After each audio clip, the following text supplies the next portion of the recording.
Good evening everyone. My name is Ankit Sharma. Today my topic is simple interest and compound interest. ये हमारी video second है simple interest compound interest की। मैंने already एक video यहाँ पे send कर दी हुई है यूट्यूब पे। आप मेरे चैनल में जाइए, वहाँ पे आप इसका बेसिक को अंडरस्टैंड करिए, देन शिफ्ट होना लेक्चर 2 पे। नेक्स्ट क्या कह रहा है? कह रहा है certain sum at simple interest at the rate of 13.1/2% पर। जब ऐसे लिखो ना पी डॉट है, इसका मतलब पर ईयर, पर एनुअली बोल रहे हैं, ठीक है, 1 ईयर की बात कर रहे हैं। अमाउंट रुपीस, ये हमें अमाउंट दे रहा है, आफ्टर 4 इयर्स फाइंड सम। अब मैं आता हूं इस क्वेश्चन के ऊपर। जब भी आ जाएगा ना फाइंड सम, इसका मतलब पी निकालना है। क्या निकालना आपने? पी। ईयर्स क्या दिए हुए हैं?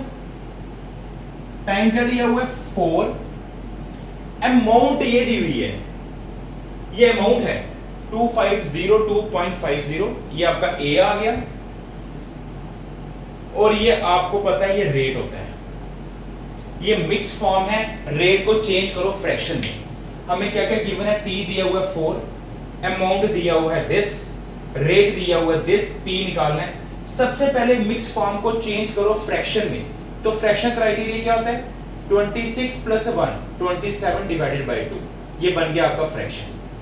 P निकालना है, लगाइए formula I = P + R + T divided by 100, ये फार्मूला होता है, मैंने ऑलरेडी बताया वो लेक्चर फर्स्ट में।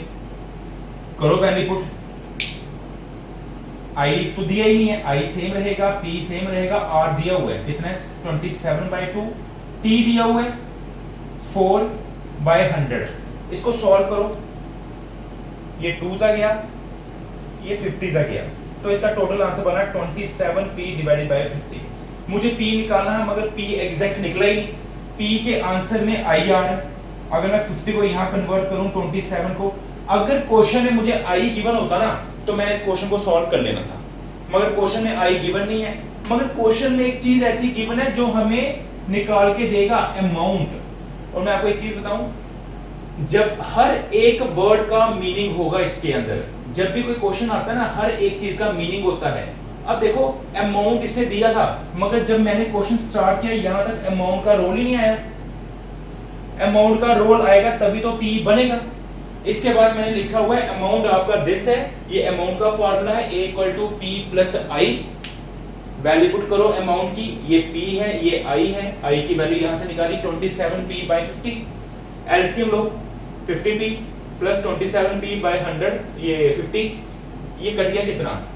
2 जा 27, ये 2 के टेबल में कटता है कितना? 1 2 5 1 2 5। 11 के टेबल में कटता है ये 1 1 3 7 5, और 7 के टेबल में इसको कट करोगे ना, तो P आपका ये एग्जैक्ट आंसर आ जाएगा। तो हमें क्या क्या गिवन था?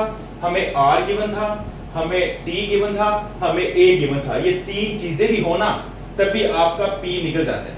तो पहले हमने फॉर्मूला लगाया, फॉर्मूला लगाने के साथ अगर हमें इस क्वेश्चन में I दिया होता ना, तो क्वेश्चन इधर ही खत्म हो जाता। I की वैल्यू पुट करते तो P निकल जाता, मगर I तो दिया नहीं था। फिर हमने हेल्प ली इस फॉर्मूले की। अमाउंट गिवन था, P को P रखो, और I यहां से निकला हुआ इन टर्म्स ऑफ P। जैसे P पुट किया, यहां से कैलकुलेट करके P निकालो। अब कैलकुलेशन तो आपको आनी चाहिए ना, कि इसको कैलकुलेट कैसे किया जाता है। देखो जो नेक्स्ट क्वेश्चन हमारा कहता है ₹800 becomes ₹956 in 3 years। कहता है 800 जो है ना, वो 956 हो जाते हैं 3 ईयर। किस इंटरेस्ट के साथ? सिंपल इंटरेस्ट के साथ। इसका मतलब ये हुआ, सपोज हमने बैंक से 800 रुपीज लिए, हमने 3 इयर्स के बाद ना उसको कितने वापस दिए? 956। जितने वापस दिए होंगे ना, वो अमाउंट बन जाता है। क्या कह रहा है? 800 becomes 956 in 3 years। किस इंटरेस्ट के साथ? सिंपल इंटरेस्ट के साथ। ये बन गया आपका अमाउंट। अब लिए कितने? वो बन गया P। ये बन गया अमाउंट, ये बन गया P, ये बन गया आपका T, टाइम पीरियड। अब P दिया हुआ है, A दिया हुआ है, T दिया हुआ है, क्या नहीं है?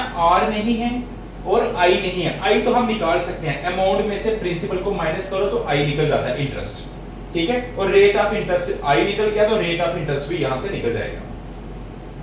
कहता है the rate of interest is increase by 4%। अब देखो यहां पे यूज कर रहा है कि रेट ऑफ इंटरेस्ट को इंक्रीज करो 4%।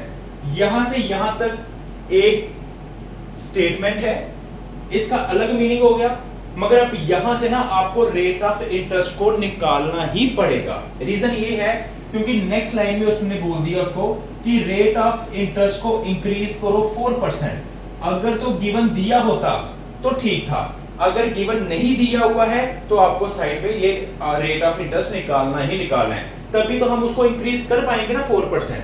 अगर सपोज रेट ऑफ इंटरेस्ट निकला 5 तो हम उसको इंक्रीज करेंगे 4%, वो तो 9 निकल गया, 9 निकल गया ना, वो 5 में प्लस 4 करो वो तो 9 हो गया। ऐड करना ना, तो सबसे पहले इस लाइन का ना रेट ऑफ इंटरेस्ट निकालो। देखो P आपका 800, A आपका 956, T आपका 3, R आपको निकालना पड़ेगा। ये फार्मूला होता है I equal to P plus R into T by 100। P की वैल्यू पुट की, R निकालना है, T वैल्यू पुट की 100। ये हो गया 800 1 जा 100 8 जा 8 3 जा 24R। अब I की जगह पे 156 लिख रहा है, तो मैंने आपको बता दिया हुआ फार्मूला क्या होता है, amount equal to principal plus I। Amount equal to principal plus I। Amount कितनी है 956, प्रिंसिपल कितना है 800 और साथ में कितना है I। इस टर्म को यहां शिफ्ट करो 156, इस क्वेश्चन का जो I निकला 156 निकला। अब इसको कैंसिल करो, ये आ जाता है 2 के टेबल से 12, ये कितना आ गया 7 1 78, फिर 2 के टेबल से 6, ये कितना आ गया 3 9, फिर गया ये 2, ये कितना आया 13, तो 32 2 को डिवाइड करो 6.5, इसका रेट ऑफ इंटरेस्ट है इस फर्स्ट लाइन का। अब कहता है रेट ऑफ इंटरेस्ट को इंक्रीज करो 4%, मैंने इंक्रीज कर दिया 4%, कितना आ गया 10.5। कहता है what will be the new amount. कहता है फिर अगर रेट ऑफ इंटरेस्ट ये है, प्रिंसिपल यही रखना है, प्रिंसिपल यही चल रहा है, सिर्फ रेट ऑफ इंटरेस्ट को चेंज किया। कहता है बताओ ए क्या होगा, न्यू अमाउंट क्या होगी। ये फिर formula I equal to P plus R into T by 100।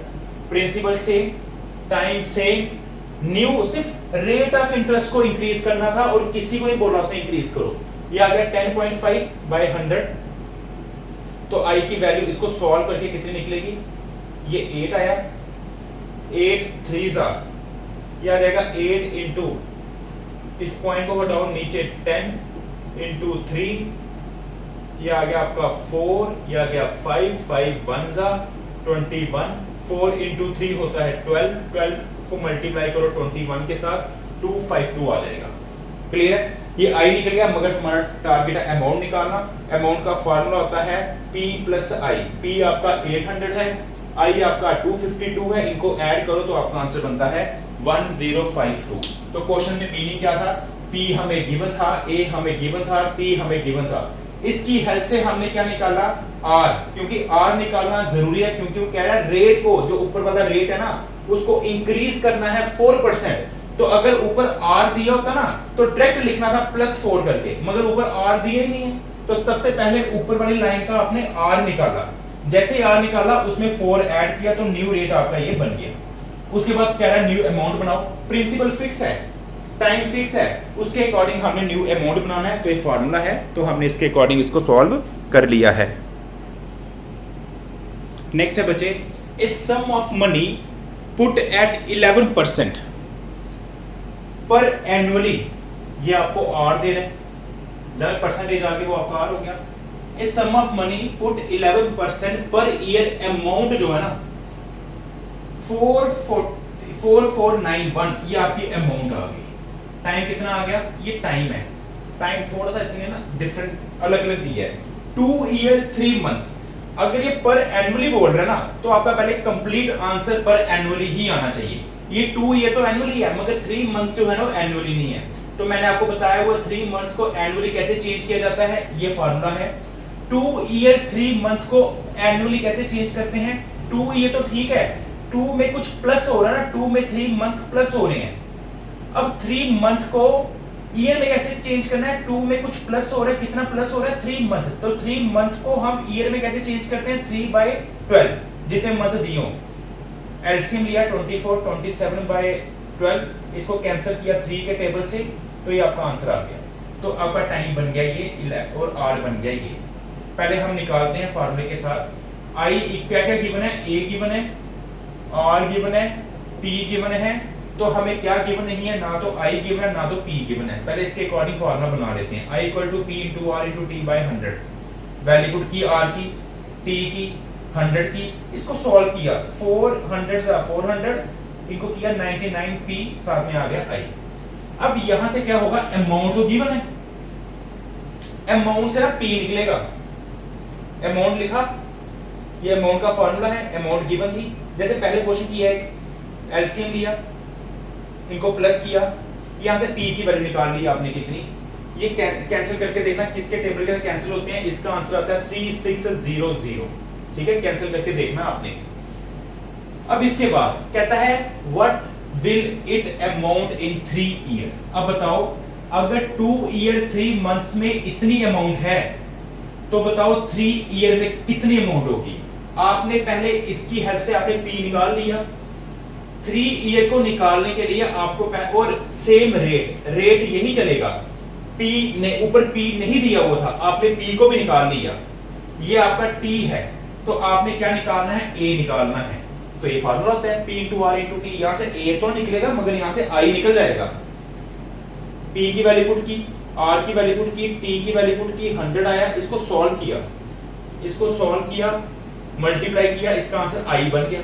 अब अमाउंट जो है ना वो फार्मूला होता है ए इक्वल टू पी प्लस आई। तो आपने क्या किया, पी आपके पास दिया हुआ था और आई की वैल्यू यहां से ली। तो 3 इयर्स में कैसे बचा, 3 इयर्स क्योंकि टी को आपने पुट किया हुआ 3 इयर्स में जो अमाउंट बनी ना वो ये बनी है 4788।